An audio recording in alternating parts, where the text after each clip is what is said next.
Imagine feeling constantly tired, struggling to concentrate, and having a foggy head, like everything around you is wrapped in cotton. Your first thought might be, this must be long COVID. But are these symptoms really caused by something physical, or could they come, at least partly, from your mind? In this video, we'll talk about why some symptoms after an infection aren't always physical, and how you can figure out that the cause might be psychological. So stick around until the end for a simple exercise that can help you better understand your symptoms and take control. Let's start with a question I received recently. Have you had patients who thought they had long COVID, but it turned out the cause was psychological? The short answer is yes.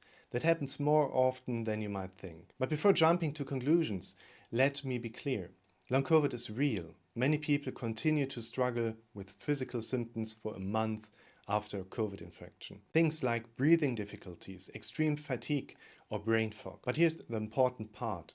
Not everyone who experiences similar symptoms actually has long COVID. Why is that? Neuroscience gives us some clues. Your brain is programmed to detect danger and protect you. This helped our ancestors survive. But stress, anxiety, and ongoing pressure can cause symptoms that feel just like a physical illness. Fatigue, memory problems, and even physical pain can be triggered by an overactive amygdala. That's the part of your brain responsible for processing fear. In my practice, I've often worked with people who show classic long COVID symptoms, but every medical test comes back normal. Their blood work looks fine, their lungs function perfectly, and there's no clear physical cause. Yet they still feel sick. So what's really happening? This is where the concept of psychosomatic symptoms comes into play. This means that your body shows real, measurable symptoms. But the trigger isn't physical, it's psychological. Stress, unresolved emotional conflicts, or chronic exhaustion can push your body into a state of alarm. Some symptoms include fatigue, shortness of breath, or dizziness, the very symptoms many associate with long COVID.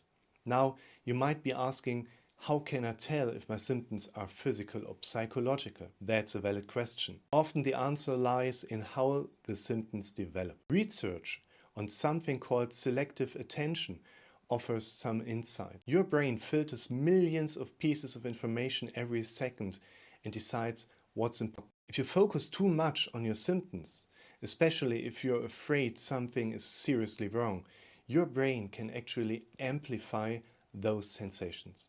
You feel them more intensely and they become very real to you. But that doesn't mean the symptoms are just in your head. Your body physically reacts to what's happening in your mind. Neuroscientists call this a psychophysiological process. Your mind affects your body and your body feeds that information back to your mind. It becomes a vicious cycle that can be tough to break. Here's the good news. Your brain is neuroplastic, which means it can create new connections and reorganize itself.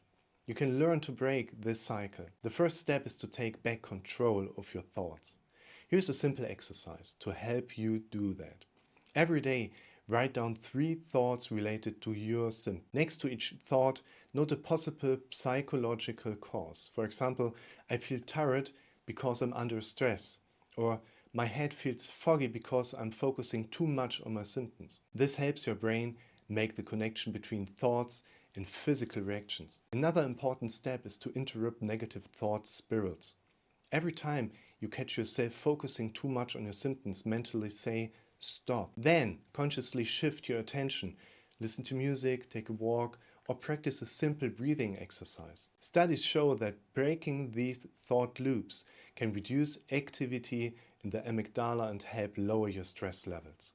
In the end, it's not about deciding whether your symptoms are real or imagined, because if you feel them, they are real. The key is to find the true cause and develop the best strategies to manage them. Here's your task for the next week. Keep a symptom journal. Write down when your symptoms appear, what you're thinking at the moment, and how strong the symptoms feel. After a few days, you'll start to notice patterns, and those patterns can give you clues as to whether the cause is physical or psychological. The most important takeaway, not all symptoms that feel like long COVID are caused by a physical illness. Your mind and body are deeply connected. And sometimes the solution isn't another medical test, but focusing on your mental health. And now it's your turn. What is the next step you're going to take? Share your thoughts in the comments. Subscribe to the channel for more tips on mental health, and remember, you're in control even if it doesn't always feel like it. One step at a time, you've got this.